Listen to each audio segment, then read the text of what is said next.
Procurei-te, desarvorado e triste, pelas terras distantes, em loucas aventuras com os outros, sem conseguir te encontrar. Onde chegava a minha ansiedade, deparava-me com as marcas dos teus pés no chão. Penetrei-me pelas lâminas da angústia, dilacerando todas as minhas ambições, em vãs tentativas de te encontrar. Exauri-me sem resultado feliz, mas não consegui o meu intento. Deparei-me um dia com 2 estrelas, cujos olhos se apagavam numa criança abandonada. E a amei. A sua voz sem palavra e a música da sua necessidade me fizeram encontrar nós 3, a mim mesmo, a ti e a você, ó soberano Senhor da minha vida. Não há solidariedade, não há fraternidade sem esse exercício de alto amor, de amor pelo nosso próximo, porque todos nós somos criaturas de Deus. Esses são versos do poeta indiano Rabindranath Tagore, que, escrevendo um livro notável pela psicografia de Divaldo Pereira Franco, Estesia, ele soube muito bem dizer o que é o amor. Na sua feição solidariedade, na sua feição fraternidade, porque nós estamos no mundo por um caminho de proximidade. Não existe eu com Deus sem existir eu com mel. Me permitam chamá-la dessa forma. Não existe eu com Deus sem eu com Lari, uma irmã muito querida. Não existe eu com Deus se eu passar ali na rua agora, e um morador de rua, porque nós não chamamos mais de... Como é esse nome, não é isso? Alguém em situação de necessidade. Obrigado por me corrigir. Mas nós falamos propositalmente para poder corrigir. E ele me estende a mão. Todas as vezes que alguém tiver fome, todas as vezes que alguém tiver frio, todas as vezes que alguém estiver encarcerado, é a mim que estarás encontrando. São palavras de Jesus. E por que isso toca profundamente o nosso coração? Porque Jesus esteve no mundo e exercitou a fraternidade, exercitou a solidariedade. Não foi ele que esteve com a mulher Ciro-fenícia ou cananeia, que era uma gentia. Ora, mas os judeus, um judeu junto com um gentio, não foi Jesus crucificado no meio de 2 ladrões? Um chamava-se Dimas, que depois nós tornamos santo, São Dimas. Mas havia um outro chamado Giestas, que também era filho de Deus. Não foi Jesus que esteve com a mulher adúltera? E perguntou no Evangelho de João, no capítulo 8, quem estiver sem pecado, que atire a primeira pedra.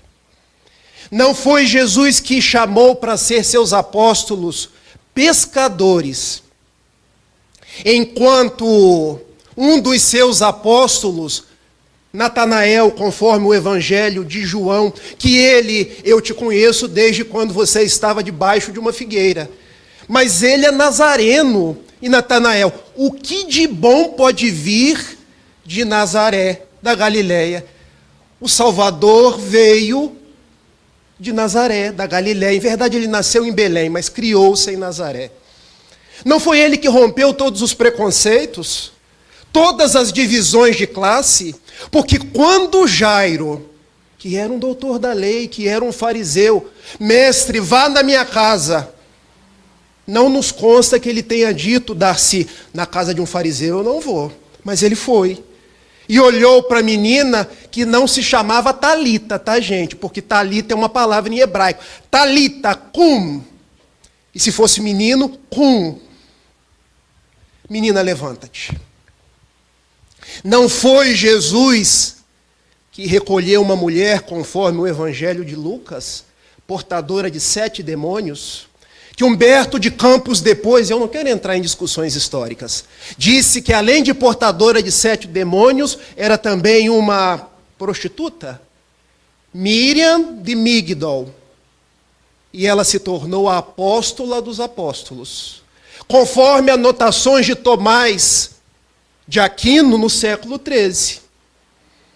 Não foi Jesus que andou com os rancenianos, porque na época de Jesus os rancenianos precisavam ficar do lado de fora e Jesus do lado de dentro. Mas eles têm que estar do lado de fora e Jesus do lado de dentro, porque o lado de dentro é o lado do coração. E o que nós fazemos hoje? Você do lado de fora e Jesus, não, ele do lado de dentro. Me faz lembrar Chico Xavier. Quando ele estava já em Uberaba e chegou um bêbado. Chico, esse não pode entrar. Por que não? Está embriagado. Mas Jesus veio para eles, do lado de dentro. E o pessoal, não, para o lado de fora. Vai atrapalhar a nossa reunião. Para o lado de dentro. E o bêbado entrou. Gente, eu não estou dizendo aqui que não tenha determinadas atividades que sejam apropriadas para pessoas que estejam num certo grau de responsabilidade. Mas se Jesus não excluiu, por que que nós excluímos? Essa é a grande questão. Nós estamos nos tornando cristãos sem Cristo. Não é essa a grande pergunta? Eu olho para o Tiago e me lembro dos grandes escritores, dos grandes filósofos. Esta é uma questão hamletiana. Ser ou não ser, eis a questão. É possível ser cristão sem Jesus? Agora, é possível estar com Jesus e não ser considerado cristão aos olhos do mundo. Concordam? Podem discordar. Então, quando nós nos propomos a fazer um fórum ágape, é para nós pensarmos em amor. E amor não tem caixa. Porque nós precisamos think out of the box, pensar fora da caixa. E o que é pensar fora da caixa? Tiago pensava dentro da caixa, Tiago menor. A nossa religião precisa ser judeus. Precisa ser circuncidados. Não pode comer carne de pato, porque o pato tem escama. Como é que chama aquilo? Uma pele entre... Isso. Só pode comer peixe se tiver escama, porque isso está no Levítico. Exclui pessoas. Mas aí veio o apóstolo Paulo, não. Nós precisamos ir para a gentilidade. Nós precisamos ir para Atenas, por mais que ninguém lá me considere. Por mais que lá eu seja considerado maluco. Por mais que lá eu não tenha meu lugar de fala. E nós tivemos um grande cisma, Darcy. Quando a gente abre o livro Paulo e Estevão, na sua segunda parte, no capítulo 5, Lutas pelo Evangelho, estava Paulo em Antioquia. Os emissários de Tiago levaram algumas propostas de que o cristianismo nascente deveria, para estar bem com o sinédrio, seguir regras, fórmulas, determinadas normas de conduta. O que são isso senão dogmas? Trejeitos, propostas. Interessante, porque Deus não criou normas. Tanto que Leon Denis fala de uma religião, de uma doutrina secreta. Uma doutrina que independe de formalismos. Aí, Tiago, precisamos de fórmulas, porque senão o sinédrio se indispõe conosco. E Paulo, o cristianismo veio derrubar os muros. E começa a confusão. E Simão Pedro, vou orar. Como nós precisamos orar nos dias atuais? Nós precisamos voltar para dentro de nós mesmos, porque nós não achamos Jesus fora, nós achamos Jesus dentro. E Simão Pedro orou, Senhor, você me tirou daqui, depois de uma noite que eu não pesquei nada. E você vai e jogue a sua rede. E ele jogou. E eu acreditei em você porque a rede veio cheia. E você me disse, a partir de agora, você não será mais um pescador, mas você pescará almas.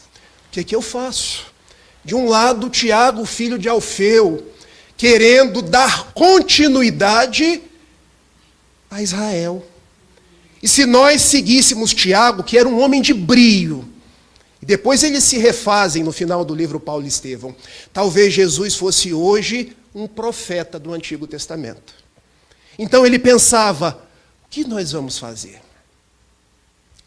Do outro lado está um homem que te viu na estrada de Damasco, curvou-se ao chão, ficou cego e perguntou, o que queres que eu faça? Entra na cidade.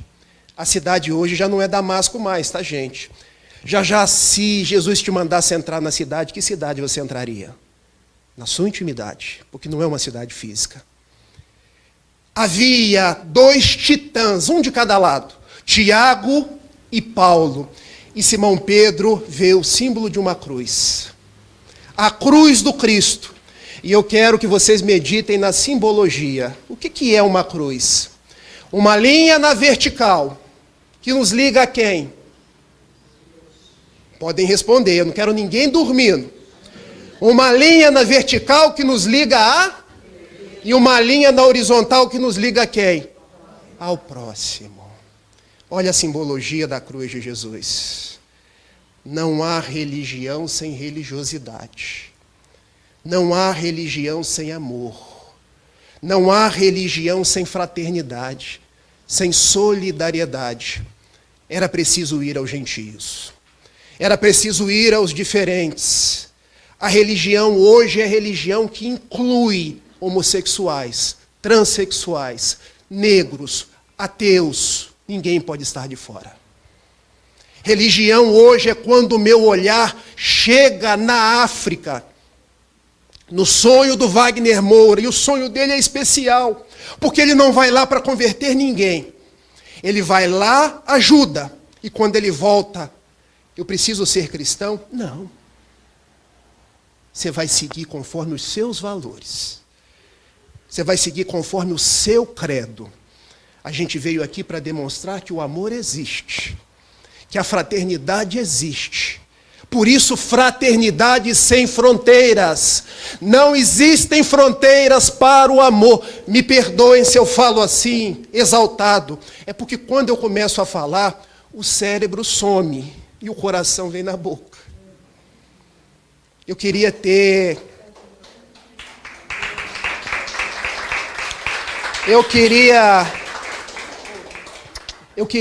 a gentileza da Darcy para falar.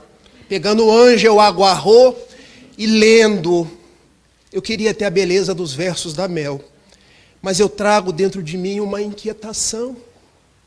Por que uma inquietação? Porque nós estamos colocando fronteiras onde era para existir amor. Eu estive em São Paulo há cerca de 3 anos atrás. Fui almoçar no Família Mancini. Já ouviram falar nesse restaurante? Eita, agora eu vou acordar todo mundo. Darcy, olhei aquele cardápio, era pasta disso, pasta daquilo, pasta disso. Eu falei, meu Deus, para mim pasta era pasta de dente. Fettuccine disso, fettuccine daquilo. E eu descobri que tem uma coisa, é cacio e pepe, queijo e pimenta. Eu falei, isso vai dar ruim. Mas o troço é tão bom e veio tão bem servido, eu comi, Darcy. Porque a gente está no mundo de provas e expiações, Mel. A gente sai espiando tudo no cardápio. E depois a gente prova. Comi. Sobrou, Lari. Eu falei assim para Gabriele, vamos levar. Você vai levar isso para Niterói? Vou. Quer dizer que eu vou sair com você na rua, você levando uma marmita, e depois nós vamos entrar dentro do avião, e depois nós vamos pegar um táxi. Estou pagando. A Gabriele, Rafael, os bons espíritos me deram uma missão muito difícil. porque te acompanhar não é simples. Saímos. Eu com a marmita na mão, todo feliz, garanti a janta. Porque o sonho de todo menino pobre do interior é almoçar e jantar. E a gente sempre guarda isso. Eu cheguei na Praça da República. Um mendigo se aproximou. Falei, vai me assaltar. Deu ruim, como dizem os jovens. Não é que tinha dado bom? O mendigo virou e falou assim, é de comer? E eu joguei a marmita para trás. Tá com cheiro bom, hein? Aí a Gabriele virou e falou assim, Rafael, o que adianta você fazer 100 palestras por ano? O que está escrito lá no capítulo 15 do Evangelho segundo o Espiritismo?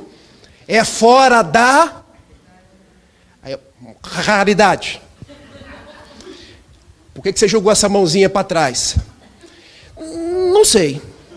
É o homem velho. Rafael. Aí o braço tremia. Eu estiquei a mão, o homem pegou. Eu falei, vamos embora depressa para eu não me arrepender. E a gente foi para o hotel. Saímos do hotel, volto mesmo, Darcy. Eu falei, se antes ele queria a marmita, agora ele quer a carteira. Olha como a nossa cabeça é formatada para achar que todo mundo que está na rua é bandido. É cracudo. É criança do tráfico, é aviãozinho. Voltou o homem. E voltou com uma mulher. E voltou com uma criança. Eu falei, agora é formação de quadrilha. E se acercou de mim, eu quero te agradecer. Por que você quer me agradecer? O que foi a sua sobra comeu nós três. Eu virei e falei assim, Jesus tem misericórdia, religião é isso. Em vez de eu levar um prato de macarrão para Niterói, eu fui chorando da Praça da República até Niterói. E a Gabriele, tá vendo? Falei, ainda bem que nós temos anjos da guarda desencarnados e anjo da guarda encarnado. Porque se não fosse você, eu não tinha feito. Mas agora eu acho que eu fiz a melhor coisa do mundo. E na última sexta-feira eu fui surpreendido. Porque querem criar um protocolo para alimentar gente de rua. E se você fizer o que eu fiz, você pode ser multado em 17 mil reais. Aí eu chorei de novo. Eu tenho uma imagem de Francisco de Assis da minha casa. O problema é que está gravando, as pessoas depois fazem um recorte. Ah lá o palestrante espírita falando da imagem de Francisco de Assis. Eu olhei para ele, meu pai, porque os franciscanos chamam Francisco de pai. Onde foi que nós erramos? O que está faltando, meu pai? Mostra para nós, seres humanos, onde que nós nos perdemos dos caminhos de Jesus.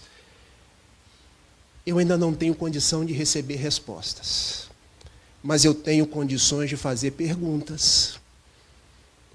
E eu me dei conta que o problema não está com Jesus, nem está com Francisco, o problema está em nós, que nós vamos criando justificativas, alternativas, explicações, vamos criando atalhos para chamar o nosso personalismo, o nosso egoísmo de fé, de proposta religiosa.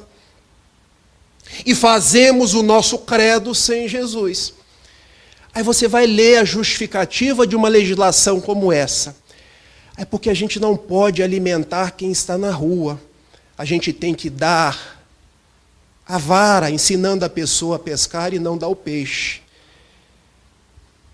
E eu me lembro de Madre Teresa de Calcutá, na camisa da nossa irmã. Madre Teresa de Calcutá nasceu em 1910, Skopje, na Albânia, ainda pertencente ao Império Otomano, um país muçulmano. Ela era cristã. A família dela perseguida, mas ela manteve-se fiel a Jesus. Com pouca idade ela disse, eu quero servir a Jesus. E a mãe dela, vá para o convento, minha filha. E ela foi. Saiu da Albânia e foi para o convento do Loreto, na Irlanda. Passado alguns anos, Darcy, ela também passou por uma crise hamletiana. Ser ou não ser, eis a questão. Será que eu preciso ficar aqui rezando o dia inteiro? Quantos rosários eu vou ter que desfiar para entender que Jesus está no meu próximo, na fraternidade, na solidariedade? Tchau, convento. Respeito todos vocês que estão aí. Eu vou para a Índia. Minha irmã, para onde você vai? Para a Índia. Já não era mais Dona Agnes Goncha Bojacho. Gente, eu não sei se eu estou pronunciando certo, até porque esses nomes eu tenho que perguntar ao Tiago depois. Ela foi para Calcutá, na Índia, onde ainda residia o sistema das castas. E ela se dava conta que existiam os brahmanes, os religiosos, os sacerdotes, existiam os generais, os comerciantes, os operários, mas na base da pirâmide havia os párias, os dálites, e esses merecem sofrer conforme a crença deles. E aqui eu não estou fazendo juízo de valor das crenças.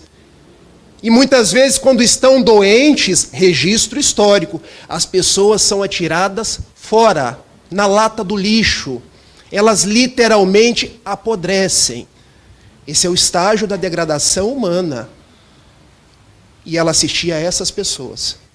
E perguntavam para ela: minha irmã, qual a sua religião? Ela já não respondia mais: eu sou cristã ou sou católica. Ela simplesmente respondia: você. Sabe, Dídima, eu gosto tanto disso que quando alguém agora me pergunta qual a sua religião, você. Você é minha religião. Um dia ela estava numa estação de trem, de Calcutá para Darjeeling, e ela teve uma visão. Eu acho que o próprio Cristo apareceu para ela. Minha filha, tenho sede. E ela se lembrou de Jesus quando estava no alto do madeiro. Tenho sede. E o que fizeram com ele? Pegaram aloés, colocaram na ponta da lança e deram na boca dele, para que ele sofresse mais.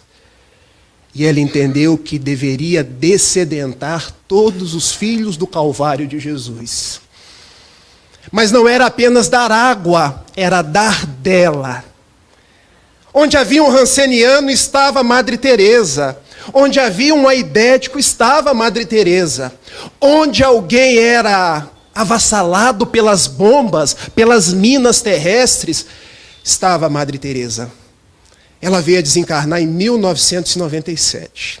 Já laureada com o Prêmio Nobel da Paz, que ela dizia: eu vou ganhar o Prêmio Nobel da Paz para fazer aquilo que Jesus me recomendou fazer.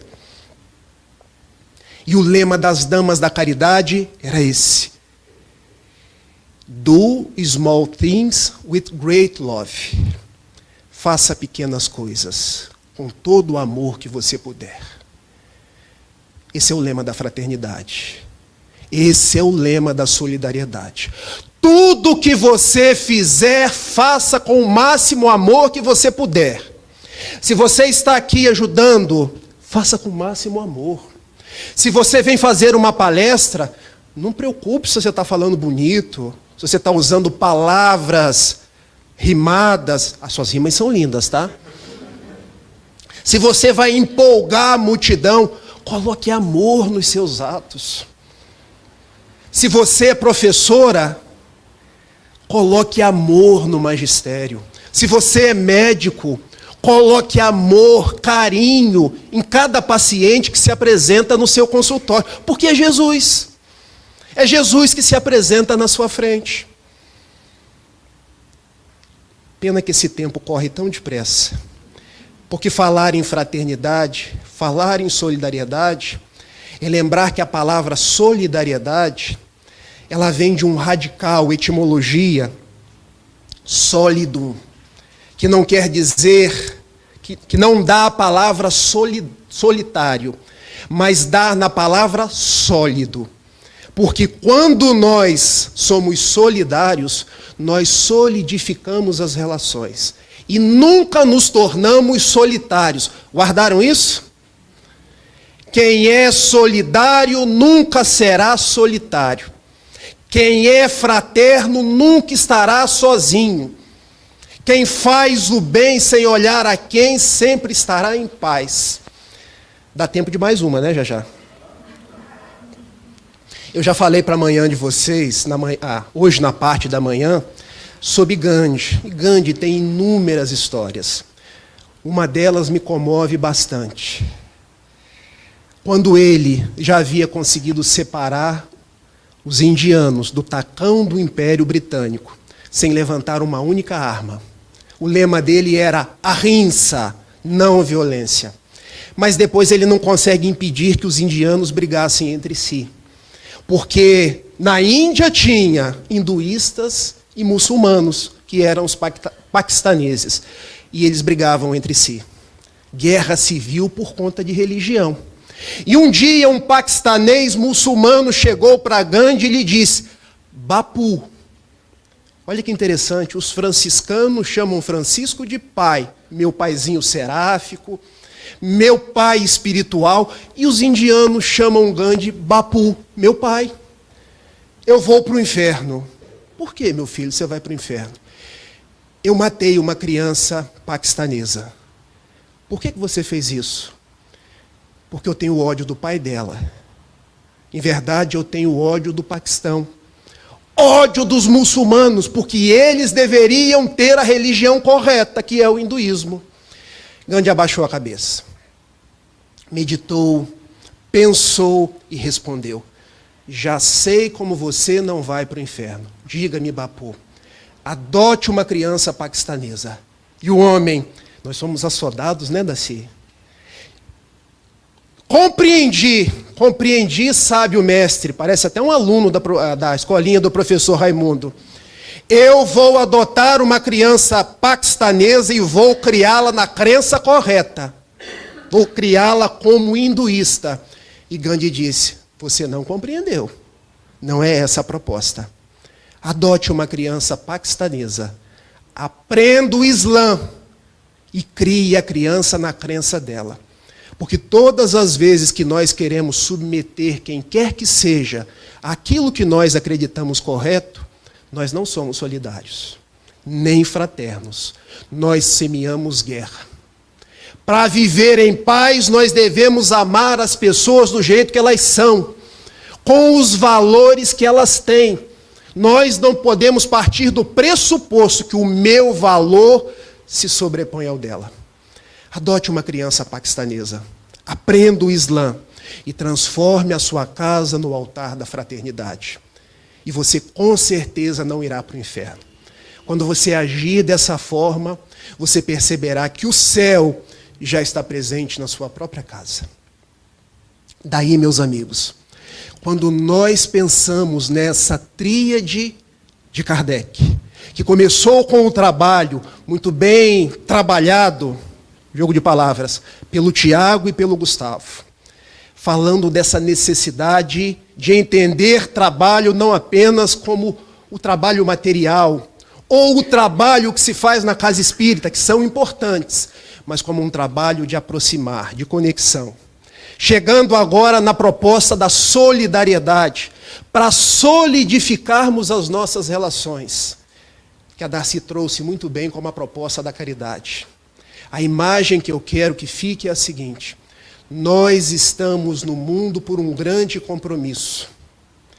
Não com o compromisso de derrotar o outro. Não com o compromisso de querer que a minha crença, os meus valores se sobreponham. Não com o compromisso de achar que eu faço parte de uma raça eleita, mas com o compromisso de olhar quem quer que seja, de onde quer que venha, com os valores que se apresentem e dizer: minha religião é você. Esse é o altar da fraternidade. Esse é o altar da solidariedade. E aí nós compreenderemos por que Rabindranath Tagore, hindu, vem escrever por Divaldo Pereira Franco, cristão espírita. E esse intercâmbio se faz possível porque houve conexão. E escreve tão belamente: procurei-te desarvorado e triste, pelos caminhos distantes, em loucas aventuras com os outros, sem conseguir te encontrar. Onde chegava a minha ansiedade, Deparava-me com as marcas dos teus pés no chão. Penetrei-me pelas lâminas da angústia, dilacerando todas as minhas ambições, em vãs tentativas de te encontrar. Exauri-me sem resultado feliz e me detive caído.